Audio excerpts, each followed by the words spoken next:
사람을 영적인 상태에 따라서 세 종류로 구분할 수가 있습니다. 첫 번째는 영적인 깜깜이라고 할 수 있어요. 불신앙의 상태, 하나님의 존재 자체를 아예 인지할 수도 없고 하나님의 존재 자체를 부정하는 마음이 있고, 영적인 세계에 대한 완전한 무지의 상태, 관심도 없습니다. 거기에 대한 어떤 생각도 갖지 않아요. 완전한 영적 무지 가운데 있는 상태. 하나님을 향한 어떤 두려움과 양심도 완전히 다 마비되어 있습니다. 그냥 본능과 욕심과 또 이 세상의 영이 이끄는 대로 완전하게 지배되어진 사단의 영에게 완전히 장악되어진 마음의 상태라고 할 수 있습니다. 전도를 해도 아무런 관심이 없죠. 오히려 화를 내기도 하고 완전히 닫혀져 있어서 거부하고 마음의 어떤 틈, 그런 여지가 전혀 없는 그런 상태가 있습니다. 그 다음에는 지적인 믿음의 상태가 있어요. 어떤 영적인 세계, 초월적인 세계에 대한 그러한 관심이 있습니다. 하나님이 계신 것, 사람의 한계를 넘어서는 초월적인 그런 세계를 인정하는 마음, 그것을 시인하건 그런 자각되는 마음이 있는 상태가 있습니다. 여러분, 일본 야구 선수 중에 유명한 오타니 선수가 있죠. 메이저리거에서 정말 100년에 한 번 나올까마 한 그런 선수다라는 칭송을 받고 있는 선수인데, 이 오타니 쇼헤이라는 이 선수가 자기 훈련 계획 가운데 8번째 영역이 뭐냐면 운이라는 것을 넣었어요. 신의 영역이다. 이것은 신의 영역이다. 사람의 한계를 넘어서는 어떤 신적인 영역에 있는 부분이 있다.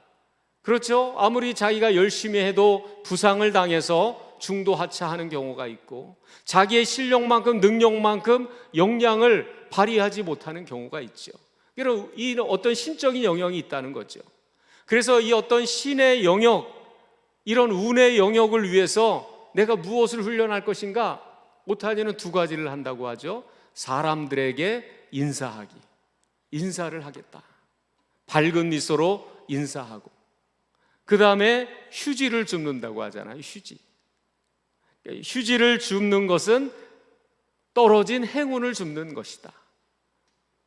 그의 마음속에는 뭔가 초월적인 존재에 대한, 인생의 한계를 인지하고 초월적인 존재에 대한 그 자각과 지각이 있는 마음이 있는 거죠. 그러나 그런 지식이 있다 할지라도 여전히 삶의 주인은 자기 자신인 경우가 있습니다. 그리고 참되신 하나님을 인지하고 그 하나님 앞에 신뢰하고 순종하는 단계까지는 나아가지 못해요. 여전히 삶의 주인과 세계는 자신 안에 있고, 그리고 그 삶의 주권이 하나님께 있음을 믿는 단계까지는 나아가지 못하는 경우가 있어요. 그러나 그 다음에는 구원의 믿음입니다.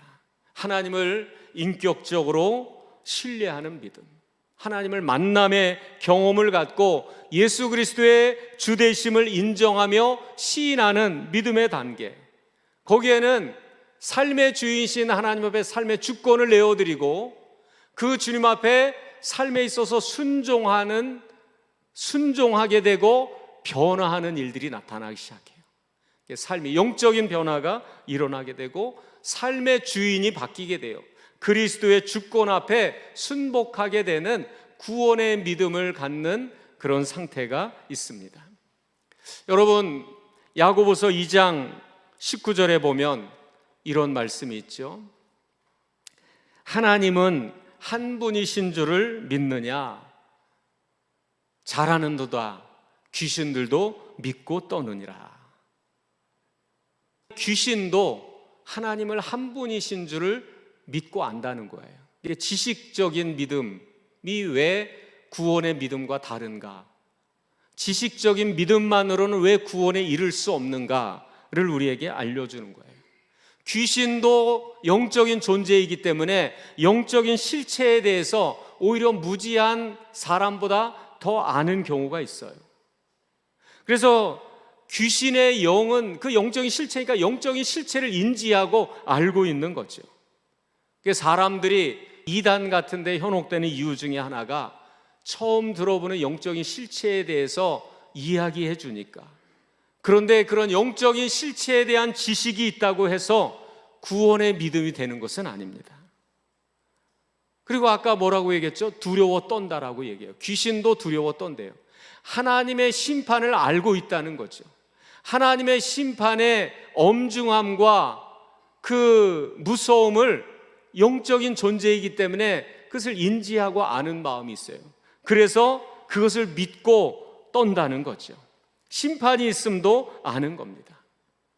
그런데 지식적인 믿음, 이 귀신의 믿음은 그리스도 앞에 순복하지는 않습니다. 아니, 왜 그럴까? 진리를 아는데, 이것이 진리인 것이 알려졌는데, 이것이 옳은 것인 줄 아는데 왜 안 따르지? 옳다고 다 따르는 것은 아니라는 거예요. 옳은 것을 안다고 해서 그것을 순복하며 걸어가는 것은 아니라는 거죠.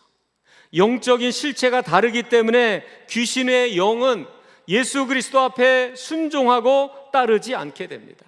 결국은 불순종하고 거역하게 돼요. 여러분, 마태복음 4장에도 그런 말씀이 있습니다. 우리 마귀가 예수님을 시험하잖아요. 와서 예수님을 시험하게 됩니다. 여러 가지 시험 가운데 예수 그리스도의 권능과 권세와 능력을 다 보여줘요. 그리고 그 시험을 이기게 됩니다. 그러면 그 능력을 눈으로 보았으면, 그 승리하는 것을 보았으면 그 예수 그리스도 앞에 경배해야 되죠.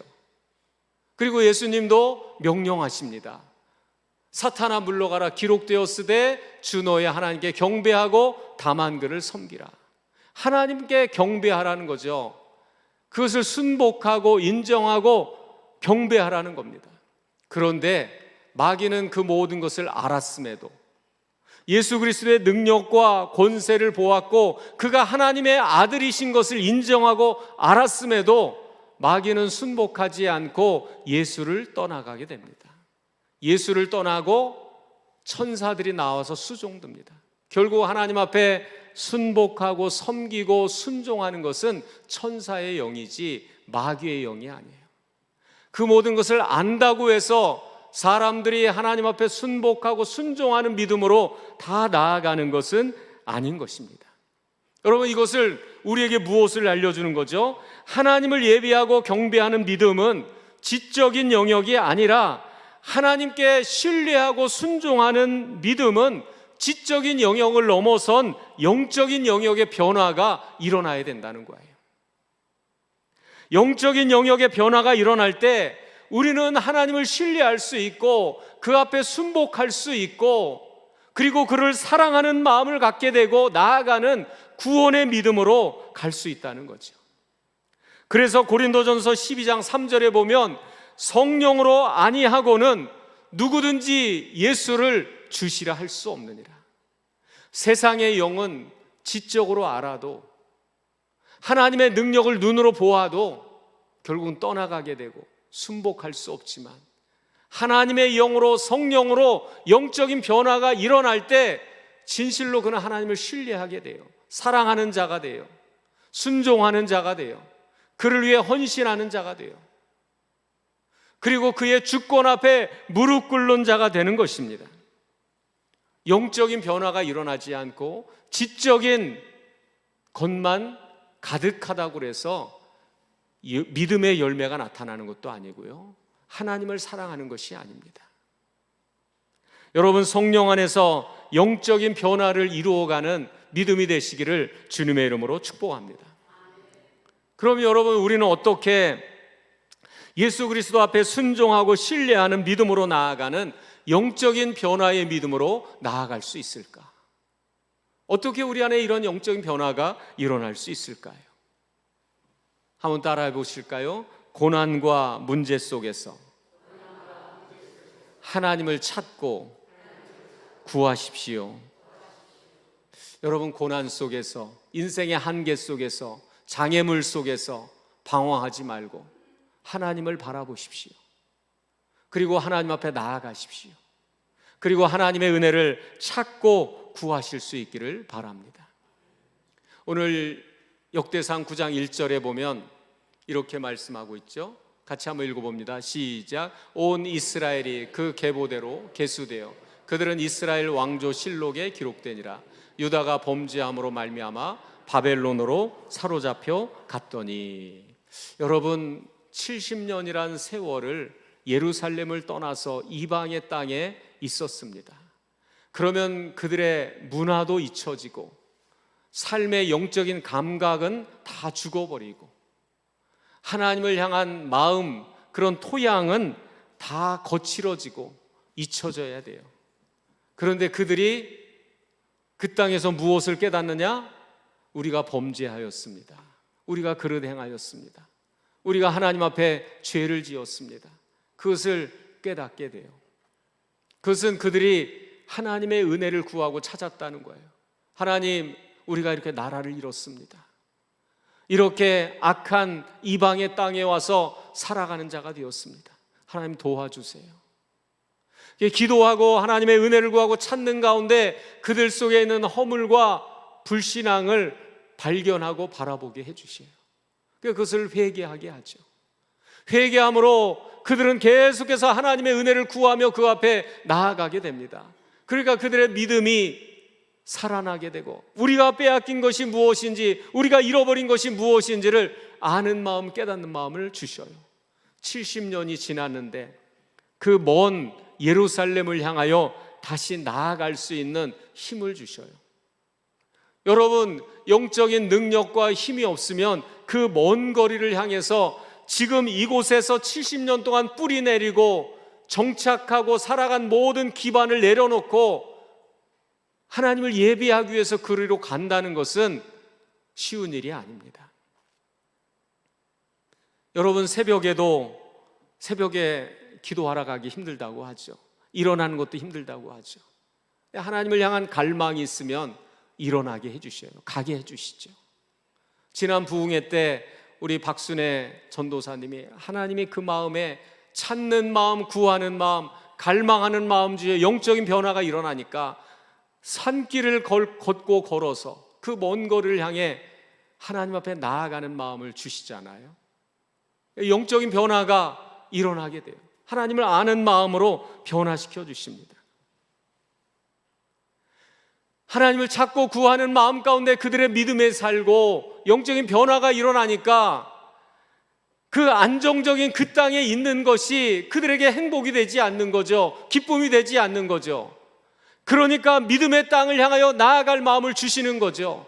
모든 것이 안정적이고, 그러나 거기는 우상의 땅이고 이방의 땅이고 하나님이 하신 약속의 땅이 아니기 때문에 살아도 기쁨이 없고 만족이 없는 거예요. 그러니까 그들의 영적인 생명력에 하나님을 찾고 구하는 마음이 있으니까 가서 해야 할 일이 많고 척박하고 위험하고 힘들지만 믿음의 땅을 향해, 예배의 땅을 향해, 하나님 만나는 자리를 향하여 나아갈 수 있는 힘을 주신 겁니다. 그런 원동력이 그 안에 있게 하신 거죠. 여러분, 고난을 당하고 문제를 당하면서 믿음이 다 무너지는 사람들이 있습니다. 마음이 다 무너지고 그 속에는 원망만이 남고 쓴뿌리만 남게 돼요. 그래서 일어나서 하나님 앞에 나아갈 힘을 잃어버리고 완전히 불신자의 마음처럼 토양처럼 변화되어져 버리는 경우도 있습니다. 그런데 어떤 이들은 그 고난 속에서, 문제 속에서 믿음이 사라지지 않아요. 하나님의 은혜를 잃어버리지 않아요. 어떤 차이가 있죠? 고난 속에, 문제 속에, 인생의 한계 속에 하나님을 찾고 구한 거예요. 하나님 앞에 나아갈 마음을 갖고 찾고 구한 것이죠. 그 고난 속에서 하나님이 그 마음을 지켜주시고 믿음을 보호해 주시고 그의 생각 속에 찾아와 주셔서 깨닫는 마음을 갖게 해주시고 그릇 행한 것, 죄된 것을 생각나고 알고 회개하게 해주시고 불신앙의 마음의 토양을 신앙의 토양으로, 믿음의 토양으로 바꾸어 주시고 변화시켜 주신 것입니다. 하나님은 찾고 구하는 자에게 만나 주시고 은혜 주심을 믿으시기를 바랍니다. 그리고 하나님의 능력으로 그 영혼을 보호하사 지켜주시고 사는 길로 걸음을 인도해 주시는 겁니다. 사랑하는 여러분, 고난 속에서, 문제 속에서, 인생의 장애물과 한계 속에서 하나님께로 나아가고 찾고 구하는 그 은혜를 사모하고 갈망하는 믿음의 마음 되시기를 주의 이름으로 축복합니다. 하나님, 우리에게 믿음이 부족하면 믿음을 채워주시고, 우리 안에 사랑이 부족하면 사랑을 부어주시고, 내 인생의 한계, 앞으로 걸어갈 길 내 능력으로 안 됩니다. 주님, 새 마음, 새 능력, 새 은혜 주시기를 원합니다. 그래서 야고보서 1장 5절에 너희 중에 누구든지 지혜가 부족하거든 모든 사람에게 후히 주시고 꾸짖지 아니하시는 하나님께 구하라. 그리하면 주실 것이다. 주신다는 거예요. 하나님을 찾고 구하는 마음을 우리 속에 부어주시기를 바랍니다. 자신의 죄와 허물도 알게 해주시고 하나님의 크신 은혜와 사랑도 깨닫는 마음을 갖게 해주셔서 일어나자, 우리가 하나님께로 나아가자, 새 마음과 용기의 마음을 주실 줄로 믿습니다. 여러분, 그 다음에 우리 안에 있는 이런 지식적인 한계, 믿음이 넘어 영적인 변화를 이루어가는 믿음을 위해서 필요한 것은 무엇일까요? 한번 따라 하시겠습니다. 하나님을 예배하는 삶을 우선해야 합니다. 여러분, 신앙의 부분은 우선순위의 문제예요. 사람들은 대부분이 전도하면 무슨 얘기하죠? 다 지금은 아닙니다. 우선순위가 밀리는 거예요. 그리고 우선순위가 밀리게 되면 그 다음엔 잊어버리는 겁니다. 그런데 영적인 부분은 항상 우선순위여야 된다고 알려주시는 거죠. 사랑하는 자여, 내 영혼이 잘된 같이 먼저 영혼이 잘 되는 거예요. 그러면 내가 범사에 잘 되고 강건할 것이다. 영적인 부분이 우선순위가 되어야 한다는 거예요. 그럴 때 믿음의 토양으로 바뀌는 것이고 영적인 생명력으로 영적인 변화가 일어나는 겁니다. 9장 2절에 보면 같이 한번 읽어보겠습니다. 시작. 그들의 땅 안에 있는 성읍에 처음으로 거주한 이스라엘 사람들은 제사장들과 레위 사람들과 느디님 사람들이라. 여러분, 이분들이, 이 사람들이 그 땅에 가서 해야 할 일이 얼마나 많았겠습니까? 급한 일이 얼마나 많았겠어요. 집을 지어야죠. 그리고 농토를 개간해야죠. 먹고 살아야 되니까. 그리고 그것이 다 이유가 될 수가 있습니다. 사람이 우선 먹고 살아야죠.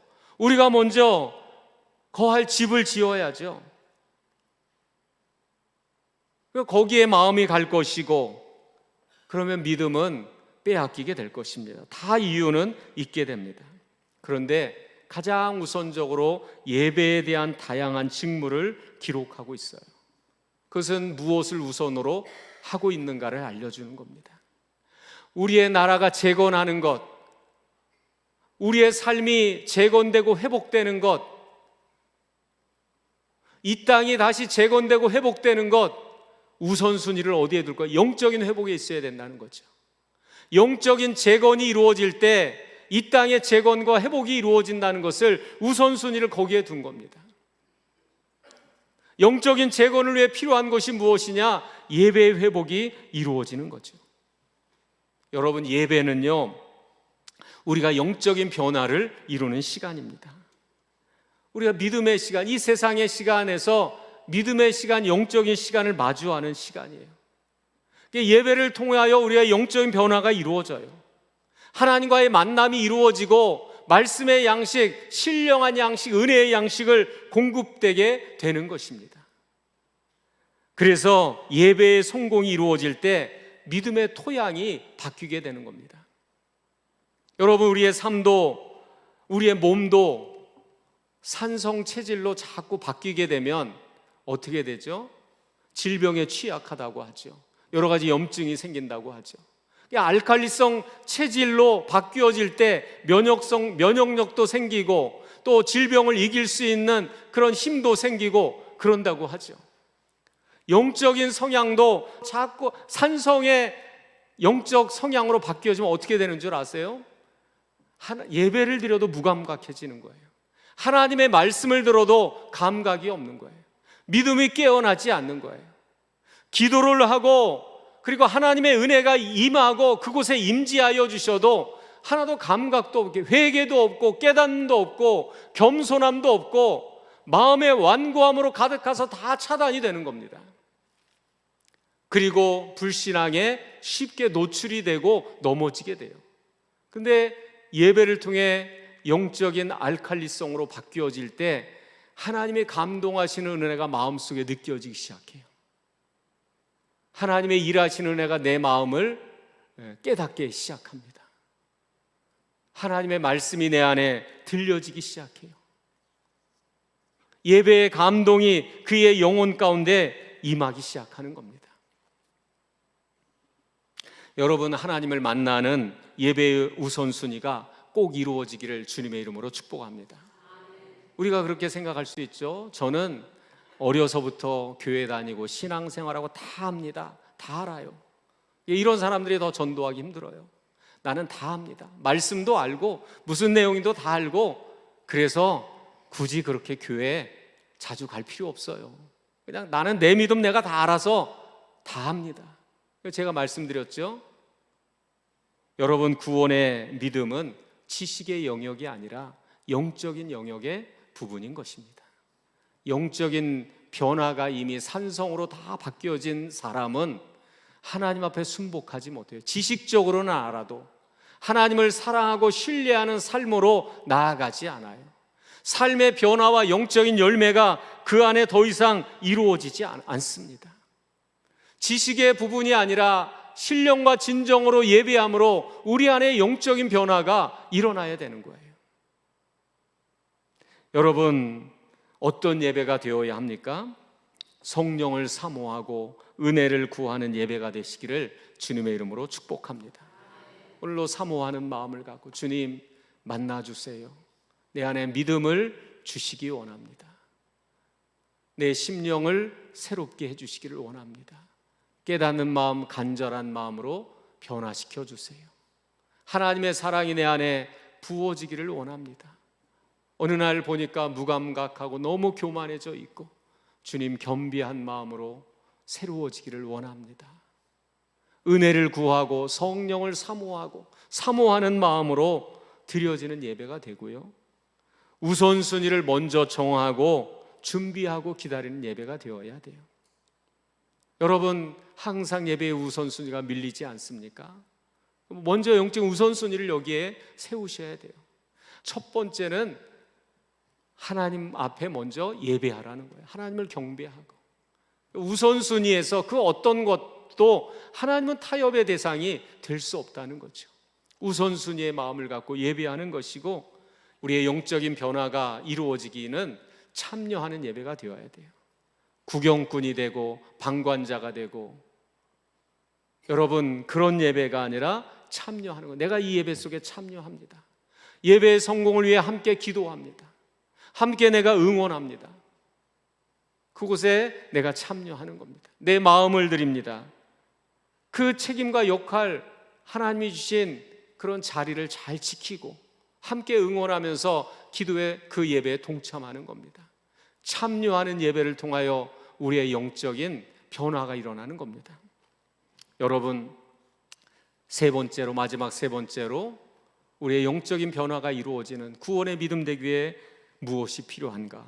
따라 하시겠습니다. 부르심의 역할과 사명의 자리를 포기하지 마십시오. 우리 9장 27절에 같이 한번 읽어봅니다. 시작. 그들은 하나님의 성전을 맡은 직분이 있으므로 성전 주위에서 밤을 지내며 아침마다 문을 여는 책임이 그들에게 있었더라. 성전을 맡은 직분, 맡은 사명, 밤을 지내고 아침 일찍 그 문을 여는 책임에 대해서 우리가 이것을 잃어버렸으니, 이것을 빼앗겼으니 이제는 이 자리를 지키리라. 이 책임을 내가 감당하리라. 여러분, 사람이 자신의 자리를 지키지 않으면 어떻게 되느냐? 어제 우리 새벽에 매일 성경 말씀 가운데 이런 말씀이 있더라고요. 역대상 10장 7절에 보면 그 성읍들을 버리고 도망하며 블레셋 사람들이 와서 거기에 거주하니라. 하나님이 약속하신 성읍을 버리고 도망하니까 거기에 블레셋 사람들이 와서 살기 시작하는 거예요. 내가 피하고 버리고 도망간 자리에 블레셋 사람들이 와서 거주하는 거예요. 내게 주신 역할과 책임을 버리고 포기할 때 그 자리에 이방의 악한 영들이 들어와서 그 자리를 차지하는 겁니다. 그러니까 이스라엘 백성들이 내가 내 자리를 지키지 못하니까 악한 영들이 와서 차지하고 있구나, 성전을 빼앗기고 자유를 빼앗기게 되었구나, 하나님이 주신 복을 잃어버렸구나 하는 것을 본 것이죠. 그러니까 자기들의 역할과 책임에 대해서 밤을 새우고 아침에 일찍 그것을 감당하고 그 자리를 지키기 위해서 힘쓰는 겁니다.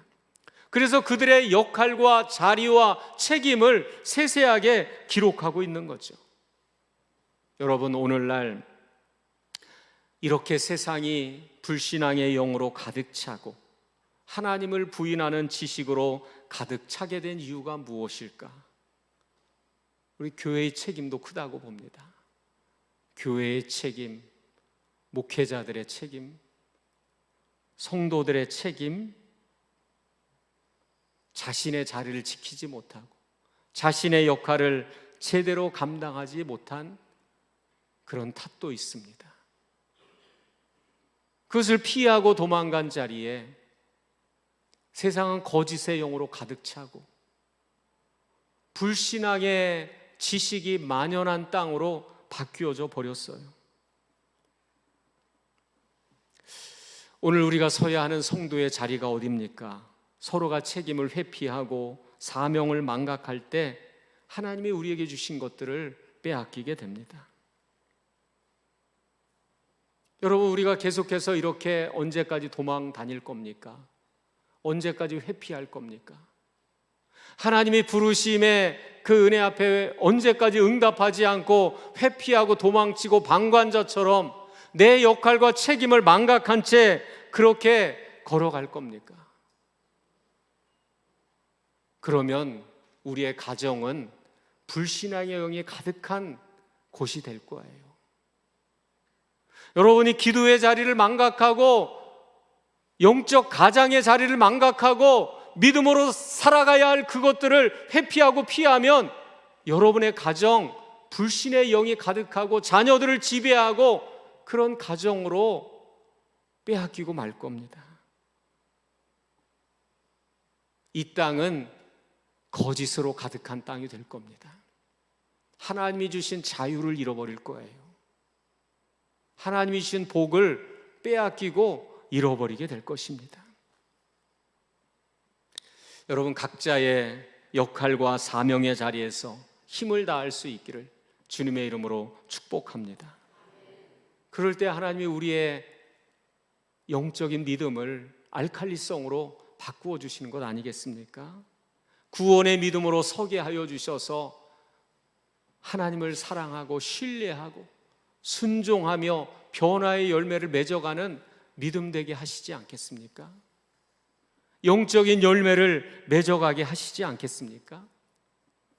여러분, 성도들이 주의를 빼앗기고 잃어버리게 되면 이 자리가 생명과 복의 자리가 아니라 사망과 저주가 주인 노릇하는 그런 자리가 되고 말 것입니다. 사랑하는 우리 성도 여러분, 사도 바울 아시죠? 바울이 지식적인 믿음으로 가득할 때 이상하게 예수님을 미워해요. 자기 의를 자랑이 가득해요. 이상하게 예수 믿는 사람을 핍박하게 돼요. 지식적인 믿음은 가득했는데, 그런데 영적인 믿음으로 바뀌어지니까 다메섹에서 부활의 주님을 만나고 영적인 믿음으로 바뀌어지니까, 영적인 변화가 일어나니까 예수님을 향한 신뢰와 순종의 믿음으로 변화돼요. 자신의 삶을 전적으로 그 앞에 의탁하고 그리스도를 주인으로 삼고 걸어갑니다. 자기의 의를 버려요. 세상의 자랑을 배설물로 여깁니다. 그리스도의 의와 영광만을 구하며 걸어갑니다. 여러분, 내가 가진 믿음은 지식적인 믿음입니까? 아니면 영적인 변화가 있는 구원의 믿음입니까? 지금 내게 필요한 것은 나의 의가 아닙니다. 그리스도의 의가 필요합니다. 나는 정말로 주님을 신뢰하고 사랑하는 믿음입니까? 아니면 그냥 지식적으로 알고만 있는 그런 믿음입니까?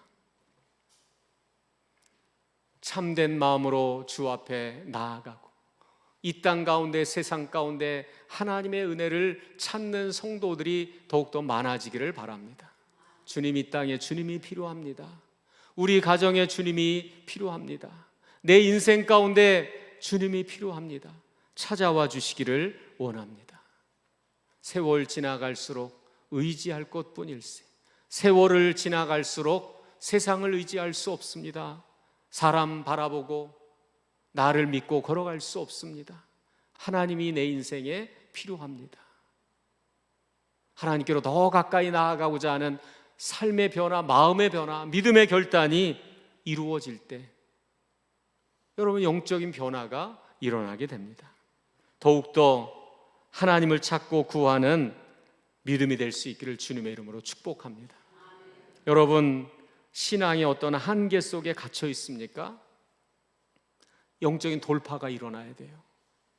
하나님 앞에 나아감으로, 그리고 영적인 돌파를 이루고 고도를 높이는 그런 은혜가 있기를 바랍니다. 여러분, 성도들의 만남 가운데 그냥 지식을 나누고 정보를 나누고 내 자랑으로 끝나고 영적 변화가 일어나지 않아요. 내 은혜를 나누고 삶을 나누고, 그리고 정말 사랑하고 헌신이 그 안에 있어야 돼요. 서로를 향한 사랑과 헌신이 있어야 돼요. 아, 정말 내 문제를 정말 걱정해 주는구나. 정말 나를 위해 기도해 주는구나. 그리고 문제가 어려움이 있을 때 부끄러움 없이 고백했을 때 정말 마음을 다해서 그걸 위해 같이 기도해 주고 같이 고민해 주고, 그러한 만남과 교제가 되어야죠. 그럴 때 영적인 변화가 일어나는 거죠. 서로 높아지려고 하고 서로 자랑으로 끝나고 서로의 믿음의 우열을 갖고 멸시하고 판단하고 정죄하고 어떻게 영적인 변화가 일어나겠습니까? 더 많은 하나님의 은혜가 속회 가운데 부어져서 정말 서로의 영혼을 위해 걱정하고 사랑하고 그리고 헌신하는 그런 마음들이 서로에게 일어나기를 바랍니다. 그래서 만남과 교제를 통해서도 영적인 변화가 이루어지고 구원의 믿음으로 나아가게 되는 우리 성도 여러분 되시기를 주의 이름으로 축복합니다. 할렐루야.